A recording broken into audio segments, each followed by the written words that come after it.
أعوذ بالله من الشيطان اللعين الرجيم. بسم الله الرحمن الرحيم.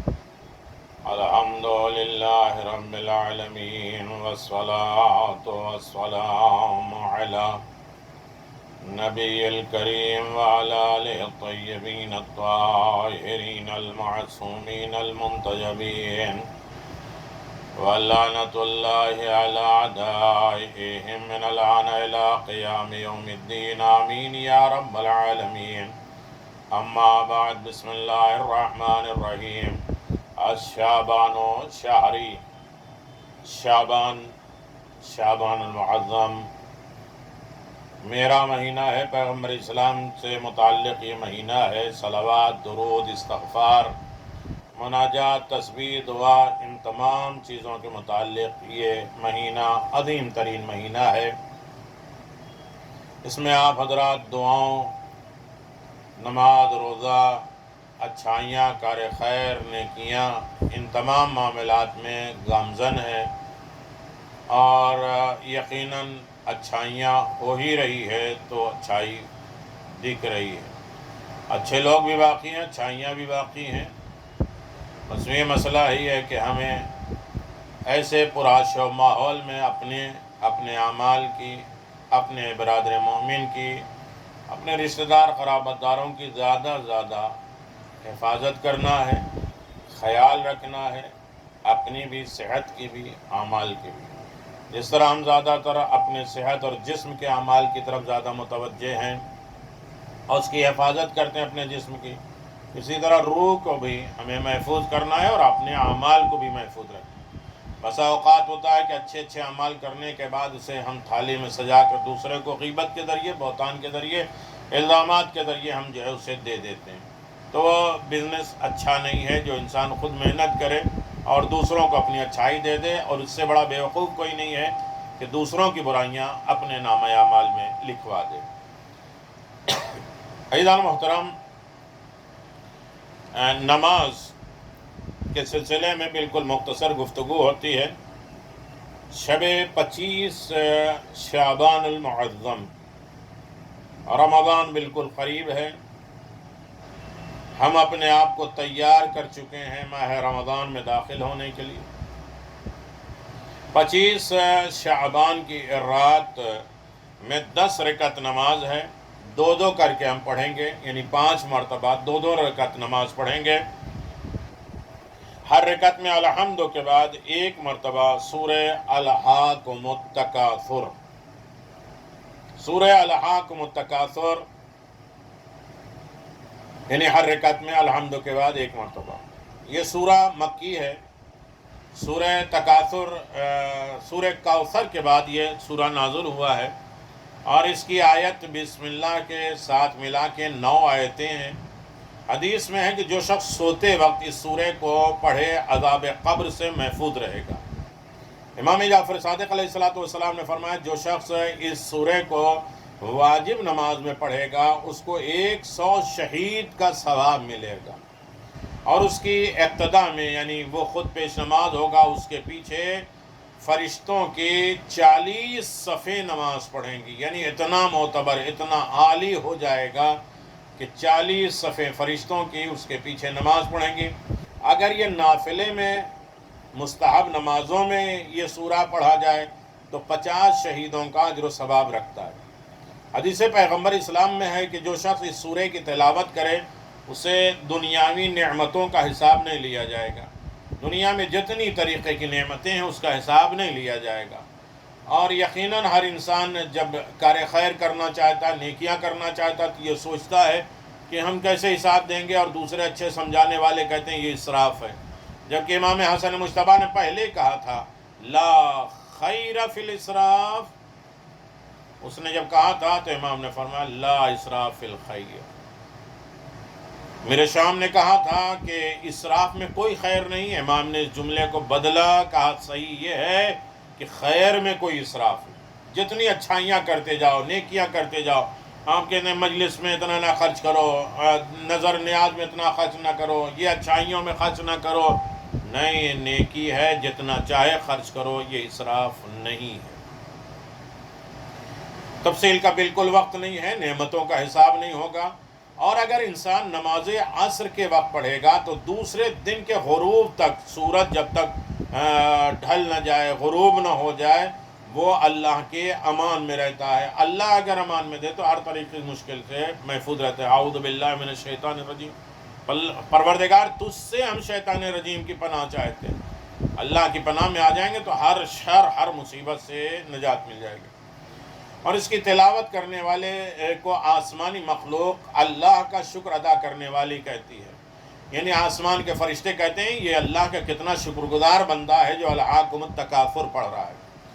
میت کے دفن ہونے کے رات میں جہاں آپ پڑھتے ہیں نماز وحشت قبر، الحمد و آیت الکرسی 10 مرتبہ سورہ انا انزلنا، وہاں روایت میں ایک دوسرا طریقہ ہے کہ پہلی رکعت میں سورہ الحمد کے بعد 2 مرتبہ سورہ قل هو اللہ پڑھیں پہلی رکعت میں، دوسری رکعت میں الحمد کے بعد 10 مرتبہ سورہ تکاثر پڑھا جائے، اور سلام کے بعد درود پڑھ کر یہ جملہ کہا جائے اللہم عبث یا اللہم بعث ثوابها الى قبر فلاں ابن فلاں، یہ ثواب ہم فلاں ابن فلاں کو دیتے ہیں۔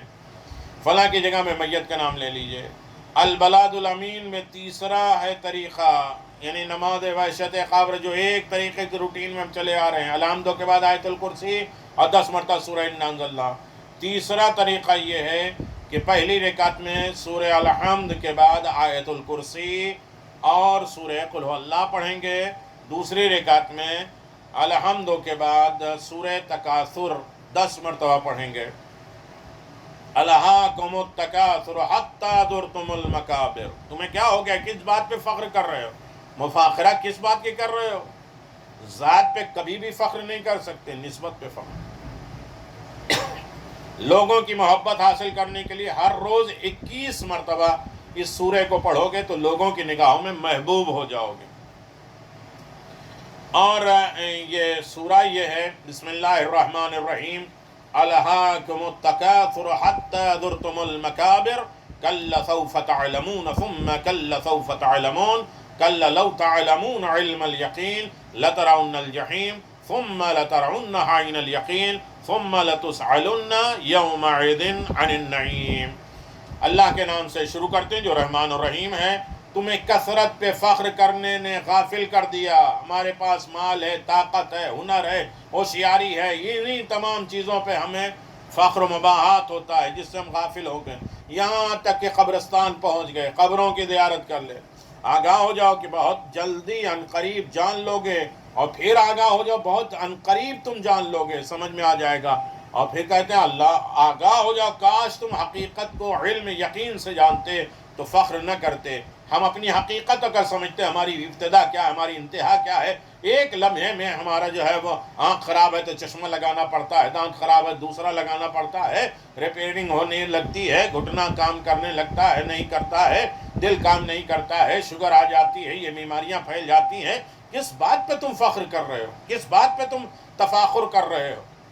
دیکھ لو گے جہنم ایک دن، پھر ضرور دیکھو گے اس کو عین الیقین، پھر تم سے اس دن نعمتوں کے بارے میں سوال کیا جائے گا۔ الہاکم التکاثر، عرب لوگوں زمانے جاہلیت میں اپنے مال، اولاد، اپنے ہنر، اپنی ہوشیاری پر بہت قوم اور قبیلے کی کثرت میں ناز کرتے تھے، فخر کرتے تھے۔ بڑی محفلوں میں ایک دوسرے پہ سبقت اور برتری کا معیار اسی کثرت، اسی مال، اسی زر، اسی ہوشیاری کو کرتے تھے، یہاں تک کہ مر جاتے تھے، قبرستان چلے جاتے تھے۔ تو خداوند عالم ان کی سرزنش کرتا ہے، ڈانٹتا ہے، فرماتا ہے کثرت مال، زیادہ اولاد، زیادہ رشتہ داری، زیادہ قرابت، زیادہ طاقتور افراد معیار نہیں ہے، بلکہ معیار فوقیت، بلندی، تقوی ہے۔ اگر تم حقیقت کو سمجھ لیتے تو یہ فخر نہ کرتے تمہاری حقیقت کیا ہے، تمہاری انتہا کیا ہے۔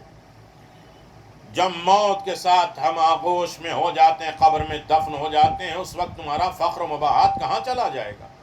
علم الیقین، تمہیں جان کے یقین ہوا، اس کو علم کہتے ہیں جو شک اور شبہے کے بعد ہو، اسی لیے اللہ کو علم یقین نہیں کہا جاتا ہے۔ عارف جو معرفت والے ہوتے ہیں لوگوں کے نزدیک، علم و یقین دلیل کے بعد پیدا ہونے والے یقین کا نام ہے۔ کبھی دھواں دیکھیں گے ہمیں یقین علم ہو جائے گا کہ یہ آگ جل رہی ہے، ہم نے جا کے دیکھا آگ جل رہی ہے تو ہمیں عین الیقین ہو گیا، ہاتھ آگ میں ڈال دیا انگلی جل گئی، تب ہمیں حق یقین پیدا ہوتا ہے۔ اور حق یقین آخری منزل ہے، چکھ لینے کے بعد ہوتی ہے۔ جناب ابو الفضل عباس حق الیقین تک پہنچے حالات دیکھنے کے بعد۔ لَتُسْأَلُنَّ، قیامت کے روز ہر نعمت کا سوال کیا جائے گا۔ ثُمَّ لَتُسْأَلُنَّ يَوْمَئِذٍ عَنِ النَّعِيمِ۔ امام محمد باقر علیہ السلام نے فرمایا تین چیزوں کے متعلق تم سے سوال نہیں ہوگا۔ جسم کے لیے جو کپڑا تم نے ڈھانپ لیا ہے، کپڑا پہن لیا، اس کا حساب نہیں ہوگا۔ پیٹ بھرنے کے لیے جو روٹی کا ٹکڑا تم نے استعمال کیا ہے وہ اس کا حساب نہیں ہوگا۔ سر چھپانے کے لیے حسب ضرورت جو مکان ہے اس کا حساب نہیں ہوگا۔ روایت اہل بیت میں مسلسل آیا ہے کہ جس نعمت کا قرآن مجید میں اعلان ہے سوال کیا جائے گا، قیامت میں سوال کیا جائے گا، وہ ہے ولایت علی بن ابی طالب علیہ السلام کا سوال کیا جائے گا۔ بعض روایت میں ہے کہ توحید، نبوت، امامت کا سوال ہوگا۔ ایک روایت میں معصوم نے فرمایا مہمان کو کھانا کھلانے کے بعد مہمان نوازی کے مہمان سے دور ہے کہ اس کا حساب لیا جائے، اس کی شان سے دور ہے، بعید ہے پروردگار کا کہ خداوند عالم کسی طرح روٹی کا نوالے کا حساب لے۔ البتہ ولایت آل محمد ہی کا حساب ہوگا۔ حضرت امام جعفر صادق علیہ السلام نے ابو حنیفہ سے نعیم کے بارے میں ثم لتسألن یومئذ عن النعیم کے معنی پوچھنے پہ بتایا کہ اس کی عام نعمتیں شمار کی جائیں گی، اور امام نے فرمایا اس طرح تو وقوع بہت لمبا ہو جائے گا، بس وہاں تو صرف ہماری ولا، ہماری محبت ہی کا سوال ہوگا۔ ایک ایک نمک دال اس کے سارے میں اللہ حساب لے گا تو بڑا لمبا ہو جائے گا۔ یہ یاد رکھو ہماری ولایت، ہماری محبت کے بارے میں تم سے پوچھا جائے گا، سوال کیا جائے گا۔ تو میرے عزیزوں، یقیناً اگر بہت سر میں درد ہے تو سورہ تکاثر کو پڑھیں، خداوند عالم درد ختم کر دے گا۔ اور عصر کے وقت یہ سورہ کو دم کر لو تو درد سر اور درد شقیقہ، آدھے سر کا درد بھی ختم ہو جائے گا۔ یہ 10 رکعت نماز ہے، 2 کر کے ہم پڑھیں گے، اور الحمدو کے بعد ایک مرتبہ سورہ تکاثر، ارہاکم التکاثر حتی زرتم المقابر، نظر بد سے بھی بچنے کے لیے ہے، پیٹ میں درد سے جو ہے وہ ختم کرنے کے لیے بھی یہ سورہ عظیم ہے۔ پیغمبر اسلام صلی اللہ علیہ وسلم فرماتے ہیں کہ ثواب یہ ہے کہ جو شخص یہ نماز بجا لائے گا، پڑھ لے گا، خدا اسے 70 پیغمبروں کا ثواب عطا کرے گا۔ اللہ اکبر! یہ نماز بڑے آرام سے پڑھے گا، اور فخر و مباحات، تفاخر، تکبر، غرور، گھمنڈ سب اس کے اندر سے چلا جائے گا، تو اسے 70,000 انبیاء اور مرسلین کے اجر و ثواب ملے گا۔ وآخر دعوانا الحمدللہ رب العالمین، وصلی اللہ علی نبی الکریم وعلی آلہ الطیبین الطاہرین۔ خداوند عالم ہم سب کی عبادت کو بارگاہ رب العزت میں قبول و مقبول فرمائے، تمام فتنے، آفات اور بلاؤں سے ہمیں محفوظ فرمائے، عزت و کامرانی کی زندگی عنایت فرمائے۔ جہاں رہیں آپ حفظ و امان میں رہیں، صحت سلامتی میں رہیں، ایک دوسرے کا خیال رکھیں، ایک دوسرے کے کام آئیں، اور ایسے مشکل وقت میں، ایسی بیماری کے وقت میں ایک دوسرے کا خیال رکھیے تاکہ ہمارے پاس سے یہ بیماری دور ہو جائے۔